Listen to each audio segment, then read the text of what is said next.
Welcome to the pre-match meeting in the heart of Texas. I'm Tom Glitter today with Charlie Hatch filling in for Alex Steck here in Frisco as we are overlooking the lovely Stonebriar Country Club, where I think we're going to try to get sneaking 9 after this. For lucky. Did you bring your clubs? The front 9, I'll take the back. Well, I think we're supposed to play together. So that's how golf works. If we don't have clubs, though.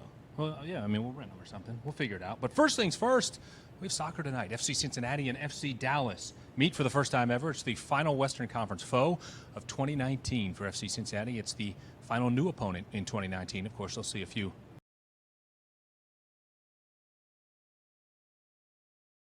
Are they clearly a team after a disappointing derby effort on Sunday night, looking to bounce back with some road points?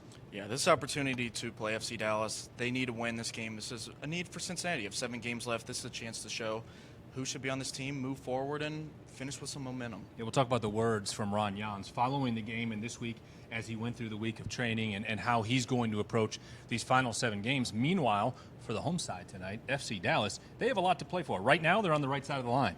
They are in the playoff picture. As well, they're going to have to work pretty hard to make sure they stay in that playoff picture. Yeah, there's a chance that they can move down. If Cincinnati beats them, there's a chance for them to move up, actually host a game in the playoffs. It's a lot of funky stuff going on in the Western Conference. It means a lot for them. This is a big game for them, as it is for Cincinnati. Yeah, no question about it. 8 o'clock Eastern, 7 o'clock if you're here in Dallas. Will we see changes for FC Cincinnati? Maybe so. We'll talk about that as we roll along. But 8 o'clock Eastern, Star 64 and WDJO is where you can watch tonight when FC Cincinnati and FC Dallas meets. We're going to step aside, take a break here in Frisco, and when we return, be joined by a special guest who will tell us more about the home side. That's coming up next here on the pre-match meeting. Pandemonium in the Queen City. FC Cincinnati. Cruz back 2-0 Cincinnati. Toronto FC. And Josie Altidore ties it up for TFC. The Orange and Blue are back home Saturday, September 7th at 7:30 p.m. Secure tickets today at fccincinnati.com.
Frisco, Texas. I'm Tom Glitter. That's Charlie Hatch. And now we are joined by Armand Kafai from Pro Soccer USA. He covers the beat on FC Dallas. So, you know, all about this club and where they are in the season. We talked about it before the break. This is a team that's on the right side of the playoff line right now. They've scored goals in bunches, especially in a very important match last week against a rival, scoring 5 times against Houston. And I imagine with a first-year head coach feeling pretty good about where they're at right now? Absolutely, yeah. I mean, they were reaching a point where they were struggling, where they weren't, getting that output. And we saw that in the first half of the Montreal match where they went down 3-0 going into that second half as well. And it looked like it was pretty bleak for Dallas, a team that, has played 2 more games than other teams in the Western Conference. I was looking, it looked like the team was tired, and then you saw a 3-goal comeback, and they come back and top that with a dominant 5-1 win over the Dynamo. So they're feeling pretty good, and they feel like they have a shot. They feel like they're in it, especially with how the results have shaken up. They feel great. This is a big game for a lot of people. Victor Yo, especially one of them. There are 3 people for FC Cincinnati returning to this club. On one side, you have Eric Alexander, who started with FC Dallas at one point in his career, played for Cincinnati this year. Now he's back with Dallas. Roland Lamah and Victor Yo, a former homegrown. What does this game mean for him? For Victor Yo, I mean, this means everything. This guy embodies the FC Dallas Academy, right? Come through the academy, face adversity at some points. He almost didn't make the team. He almost got cut. And then Oscar Pereira came in and gave him a second chance, and then he proved him right and gave him, valuable minutes in the starting lineup. Look, it means so much to Victor, and Victor was a leader. I mean, last year I talked about how important he was for FC Dallas. I can tell a story. One time I was watching a match, and some of the players were upset, and before Victor would talk to the media, he'd grab him and say, "Hey, man, it's okay. It's fine." And that's the experience, Right. he had, and that's what Vic is all about. And this is his hometown club. I mean, this means a lot. I mean, I've seen FC Dallas fans talk about how they want to.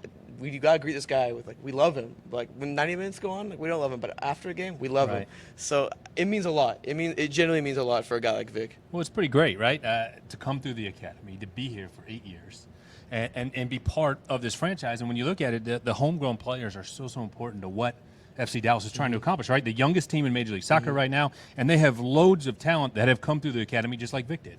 Right. I mean, you have Paxton Pomacall in the midfield. I think we all know about him. Just got his first senior team call-up with the men's national team. Jesus Ferreira, who's evolved from that forward to now being a part of the midfield. He had a nice 40-yard run against the Dynamo to score and get the second goal for them. I mean, Brandon Cervania, Reggie Cannon, Jesse Gonzalez is a homegrown as well. You could just go through that lineup. And Luchi Gonzalez, even academy director, now head coach, kind of went through the system himself. So homegrown, I guess that's the word you got to use to embody the FC Dallas, the word homegrown itself. I mean, and any night you're seeing 4 to 6 starters who are homegrown players. Absolutely, and that's the crazy thing. I don't think many teams in MLS can do that at all. And I know a lot of MLS teams want to do that, but I don't think they have necessarily the proper talent to put it on a consistent basis. Hey, look, we can have Pomacall isn't playing that well one game. All right, Cervania, you can have a homegrown in for a homegrown. It's certainly a mentality that the club has. FC Dallas, they have a lot of key players, and they have people that can play attacking, defending. I'm curious, when you look at their roster, is it something where you build around the homegrown so they complement the other players? How does it work out when you look at their 11 and what this team can do with a former academy coach? So it used to. I don't think it used to be like that, to be honest with you. I don't think it did. I mean, Oscar did a great job with the homegrowns, but it slowly kind of deviated from that. I mean, you saw that Pomacall didn't play much his first 2 or 3 seasons in MLS, and now I think you're starting to kind of build around those homegrown players. I mean, the midfield, 2 out of 3 players are homegrown. Jesus and Brandon Cervania. Pomacall can come in at any point. Reggie Cannon has that spot, locked up. I mean, Brian Reynolds has been coming on late to try to make an impact in games, whether it's the defensive side or the offensive side. So I think you're right, Charlie. I think they do want to build around those homegrowns. But the crazy thing is, what homegrown they're building around week in, week out, you don't know. So, for example, Pomacall didn't start last week. I think that some people kind of overlooked that, and Brandon Cervania got the start instead, and Jesus Ferreira was kind of the guy they were building around the offense. So, I mean, it's not even like a specific homegrown. It's just, all right, well, you know what? This guy we're going to build around for this week. We'll see how he goes. With all the youth on this roster, how important have the veterans been also to help bring these guys up, explain to them what Major League Soccer is all about, and be those role models to the youngsters who are out there on a regular basis? Right. I mean, with a young team, you can't just throw out a group of, 11 homegrowns. I think that's people want to say that's possible, but I mean, it's very difficult because you need the experience, the wear and tear. Guys like Reto Ziegler and Matt Hedges have been huge for this team. Even a guy like Brian Acosta in the midfield, international experience of the Honduran national team, just got a call up as well. Huge for this team. And you look around and you need that experience, right? You need that experience in those leagues. Like Ziegler's played all across Europe. MLS, it's a different challenge for him, but he's seen a lot. He's seen a lot and played around a lot as well. So having those guys to compose them in those moments, like I said, even last year with Vic, you have a veteran like that, calming down a player, it's not the end of the world. It's okay. Like we're gonna come back and be better. That's huge. That's so huge and so valuable for these guys. How important is this game? You have Jesse Gonzalez, Reggie Cannon, Paxton Pomacall all going out with the U.S. national team, other people going out for international duty, that they need to win and pick up points here before you transition to knowing that there will be people that just won't be in your 11. They need a win here, and I mean we could talk about that transition and stuff. They just need it because they need it with the game with other teams having a game in hand, with all the the playoff. The Western Conference is crazy. I think when we look at the standings, I think it's 6 points separating 8 from 2.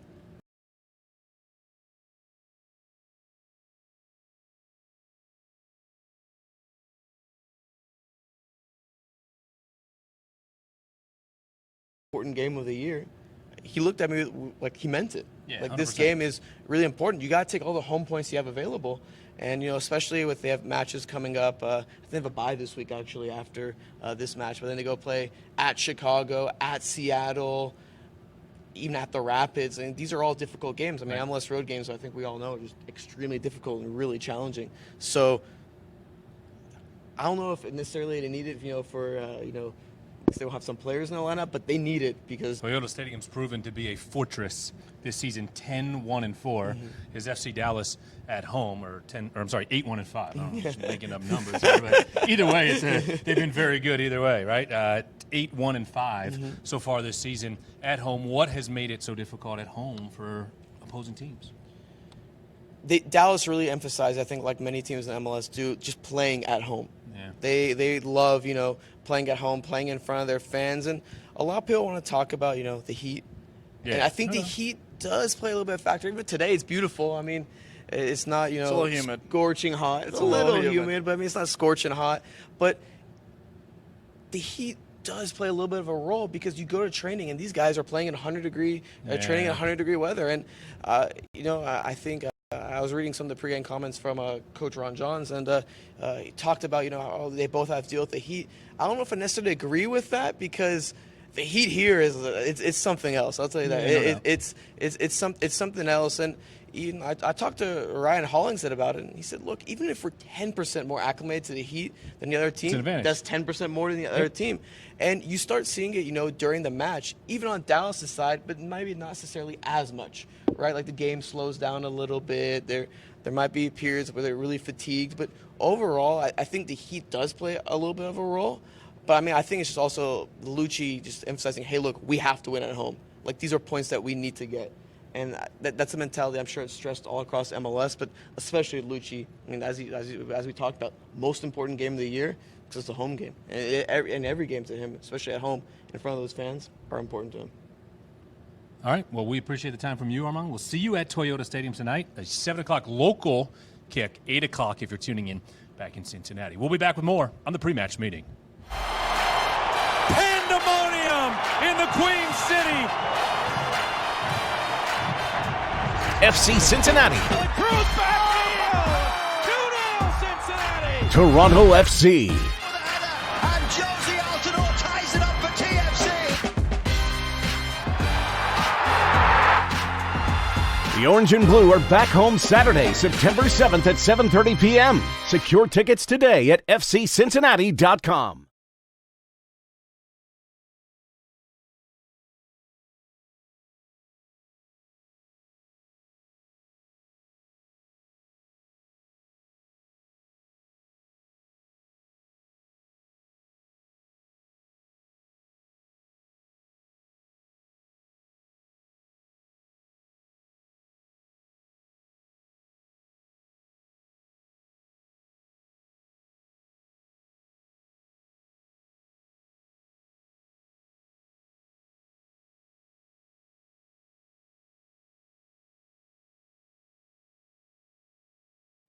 Tom Glitter and Charlie Hatch coming to you from Frisco, Texas, where tonight at 8 o'clock Eastern back in Cincinnati, FC Cincinnati and FC Dallas meet for the first time. Charlie, you had an interesting column this week on FCCincinnati.com. 7 things that Charlie Hatch wants to see in the final 7 games. Of those 7, what are your top 3 priorities here for the remainder of the season?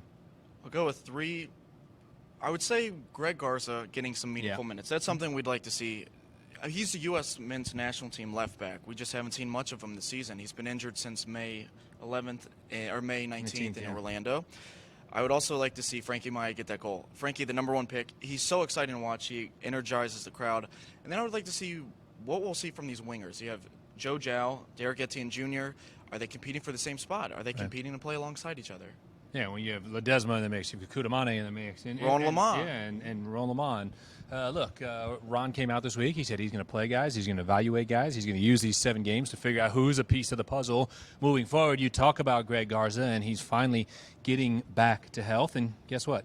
He's back home in the great state of Texas, where he grew up, very close to the Dallas-Fort Worth airport. And if he can return tonight, what a scene for him to finally get back out on the pitch, because we see him all the time. He's a great guy. He's been working so hard to get healthy through all the frustration of his injuries this season, and I think it'd be a pretty great setting if he can return tonight. It would be. And when I was talking to him earlier this week, one of the biggest things that he stressed was, obviously when you have injuries, that's a big deal, and you want to be healthy. But there's also the mental aspect when, you go down in Orlando, when am I going to be able to play again, having just been injured?